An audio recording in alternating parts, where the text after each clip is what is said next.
This man lost everything in 6 months. His sport, his body, the woman he loved. Most people who lose that much never come back. Ryan didn't just come back. He became something that pain could no longer touch. Not because the pain disappeared, because he stopped running from it and started using it. At 35 years old, Ryan lifts more weight than he did before the injury. He leads the highest performing team in his agency, and he did it all by doing the one thing most people spend their entire lives avoiding. He walked directly into the fire. Today, I'm going to show you exactly how he did it. And by the end of this video, you will never look at your pain the same way again, because the samurai didn't become the most feared warriors in history by avoiding suffering. They became unstoppable by learning to use it. Stay until the end, because the truth about pain that nobody will tell you directly is the only thing standing between you and the person you are capable of becoming. Subscribe now, hit the like button, and tell me in the comments the pain you have been running from the longest. Let's begin. His name was Ryan, 28 years old, powerlifter, 4 years of competition, not a hobby, an identity. The bar was the one place where everything made sense, where effort had a direct relationship with result, where pain was the price of progress, and progress was always worth the price. Then came the injury. A Tuesday morning in March, routine training session, nothing extraordinary about the day, until the moment his knee gave way. Under 400 pounds of steel. The sound was wrong. The pain was immediate and total. And in that single moment, everything Ryan had built for 4 years was gone. The surgery was successful. The recovery was long. The return to competition never happened. Not because the knee wouldn't allow it, because Ryan wouldn't allow it, because the fear of that sound and that pain happening again was stronger than any ambition he had ever felt. So he stopped. He told himself it was temporary. He told himself he would return when the knee was stronger. He told himself a lot of things that were not true, because the truth was too simple and too devastating to hold. He was afraid, and for the first time in his life, he let fear make his decisions. 3 months after the injury, Sarah left. They had been together 4 years. The same 4 years Ryan had spent building himself into an athlete. She had watched every competition. She had been at every training session. She had been the person who understood better than anyone what the bar meant to him. And then she was gone. Ryan expected her to say she had met someone else, or that the relationship had run its course, or any of the comfortable explanations people use to make endings bearable. Instead, she said something he was not prepared for, something he would spend the next 7 years trying to unhear. You stop fighting for anything, including us. Ryan sat with those 7 words for a long time after she left, because he knew they were true, not just about the relationship, about everything. He had stopped fighting, not because he couldn't, because fighting meant the possibility of pain, and pain was the one thing he had decided he could no longer afford. What he did not understand yet was the price of that decision. 7 years passed. Ryan was 35 years old, project manager at a mid-sized communications agency, stable salary, predictable days, a life carefully designed to contain as little discomfort as possible. He did not take difficult projects. He did not have difficult conversations. He did not pursue promotions that would require him to perform under pressure.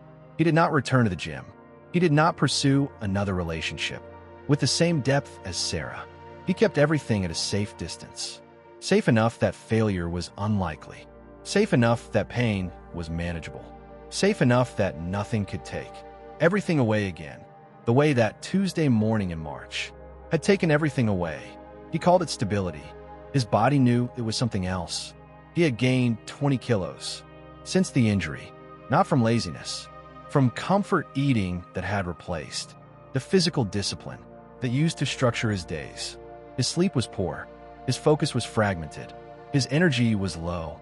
And somewhere underneath all of it was a feeling he could not name, but could not escape. The feeling that he was not living. He was managing. And management is what you do with something you have given up on. It was a Thursday afternoon in the agency conference room. quarterly review meeting. 12 people around the table. Ryan had been in this room dozens of times. He knew the rhythms of these meetings, the numbers, the praise, the criticism. He thought he knew what was coming. He was wrong. His manager stood at the front of the room and began talking about performance, about the kind of people who build something exceptional versus the kind of people who maintain something adequate. Then he said a name, James, 29 years old, hired 2 years after Ryan. Same title, half the experience. His manager looked at James and said the words that Ryan would hear in his head for months afterward. Some people play it safe. Others embrace the hard path. The hard path always wins. The room applauded. Ryan did not move because he understood with absolute clarity that his manager was not just praising James. He was describing Ryan. He was describing 7 years of safe projects and avoided conflict and managed distances and careful decisions designed to protect himself from a pain that was never coming anyway. He drove home in silence. He sat in his car outside his apartment for 34 minutes, and he asked himself the question he had been avoiding for 7 years. What did I become while I was busy protecting myself from becoming nothing? That night, Ryan could not sleep. He found himself reading about Miyamoto Musashi, not for the first time, but for the first time, with eyes that were ready to actually see what was there. Musashi had been wounded in battle multiple times. He had experienced defeat. He had experienced loss. He had experienced the specific kind of pain that comes from giving everything you have and watching it not be enough. And here is what Musashi did with that pain. He used it. He developed a philosophy he called Tanren, forging through deliberate suffering, the same process used to create a Japanese sword. You take raw steel, you heat it to extreme temperature, you hammer it repeatedly, you fold it, you hammer it again. You repeat this process hundreds of times, and what emerges is not the same material you started with. It is something fundamentally different, something that could not exist without the fire and the hammer. Musashi understood that the human mind and body work identically. Comfort does not forge anything. Comfort maintains what already exists. Suffering, chosen, deliberate suffering, transforms what exists into something it could never have become. Without the fire, Ryan read that and sat very still for a long time because he realized something that changed the entire architecture of the last 7 years. He had not been protecting himself from pain. He had been protecting himself from transformation, and the cost of that protection was the person he was supposed to become. The next morning, Ryan woke up at 5:30. He had not set an alarm. Something had shifted in the night that did not require an alarm. He drove to the gym for the first time in 7 years, not the powerlifting gym, a regular gym near his apartment. He did not load heavy weight. He did not try to be who he was at 28. He sat down at the leg press machine and did 20 slow repetitions with a weight so light it would have embarrassed the version of himself from 7 years ago. His knee ached, not the sharp, wrong pain of injury, the dull, familiar ache of a joint that had been still too long and was now being asked to work again. Ryan stayed with that ache. He did not stop. He did not negotiate. He breathed into it, the way Musashi described, breathing into resistance, not fighting it, not fleeing it, but moving through it as if it were weather and he were the mountain. He did 3 sets. He drove home. He sat at his desk and opened the project file he had been avoiding for 6 weeks. The difficult one, the one that required making decisions other people would disagree with. He made the first decision, then the second, then the third. That evening he called a friend he had not spoken to in 2 years because the conversation they needed to have was uncomfortable. He had the conversation. One day, 3 things he had been avoiding. None of them killed him. All of them made him slightly more difficult to kill. A Japanese researcher who spent 20 years studying the psychology of elite performers discovered something that contradicts everything modern culture teaches about well-being. The highest performers across every field studied athletics, business, art, warfare, shared one characteristic that had nothing to do with talent. They had developed what he called pain tolerance as identity, not the ability to endure pain, the ability to seek it, to understand it as information rather than threat, to recognize that the presence of pain means you are operating at the edge of your current capacity, and the edge of your current capacity is exactly where growth lives. Most people treat pain as a signal to stop. Elite performers treat pain as a signal that they have found the exact location where stopping would be the most expensive decision they could make. Musashi wrote in the Book of Five Rings, "Do not seek to avoid difficulty. Seek to become someone for whom difficulty is irrelevant." There's a profound difference between those two approaches. One makes you careful, the other makes you dangerous. Ryan had spent 7 years being careful. He had arrived at the decision to become dangerous instead, not to others, to his own limitations. The first month was brutal. His body resisted the return to training with every tool available to it. Soreness, fatigue, the specific misery of muscles that have forgotten what they were built to do. His knee ached after every session. He iced it. He slept. He returned. At work, the difficult decisions generated exactly the conflict he had spent 7 years avoiding. Colleagues disagreed with him. His manager pushed back on his approach. 2 team members complained about his new expectations. Ryan stayed with all of it, not because it was comfortable, because he had made a decision. That comfort was no longer the metric he was optimizing for. The metric was growth, and growth required the fire. By month 2, something began to shift. The knee ached less, not because it had healed more, because his body had remembered that it was built to move under load and had stopped treating movement as a threat. At work, the conflict had settled into something more productive. His team had adjusted to his expectations. The difficult project had delivered results that nobody, including Ryan, had expected.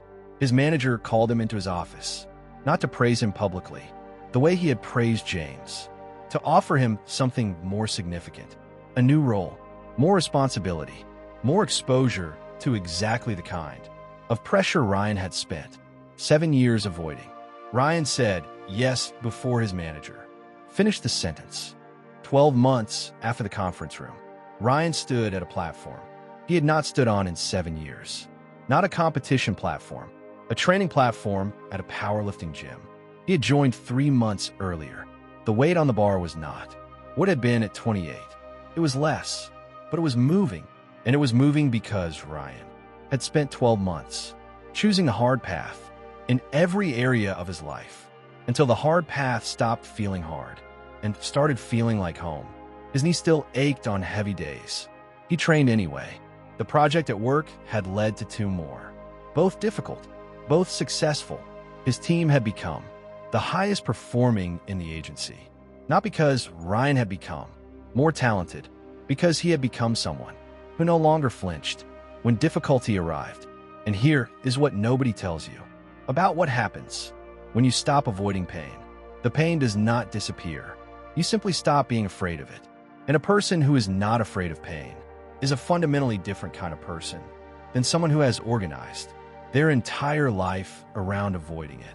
One is controlled by circumstances. The other controls them. Ryan had spent 7 years being controlled. He had spent 12 months learning to control. The difference was not talent. The difference was one decision, made in a parking garage after a Thursday afternoon meeting, that he could have ignored, and almost did. Here is the truth about pain that nobody will tell you directly. The pain you are avoiding is not protecting you from anything. It is costing you everything. Every difficult conversation you have postponed has accumulated interest. Every hard training session you skipped has compounded into a body that no longer trusts itself. Every uncomfortable decision you avoided has become a version of yourself that cannot be trusted with anything important. The pain was never the enemy. The avoidance was. Musashi understood this completely. He did not seek pain for its own sake. He sought it because he understood something that took Ryan 7 years and one Thursday afternoon to learn. You do not discover who you are. In comfort, you discover who you are. In the moment you choose to stay.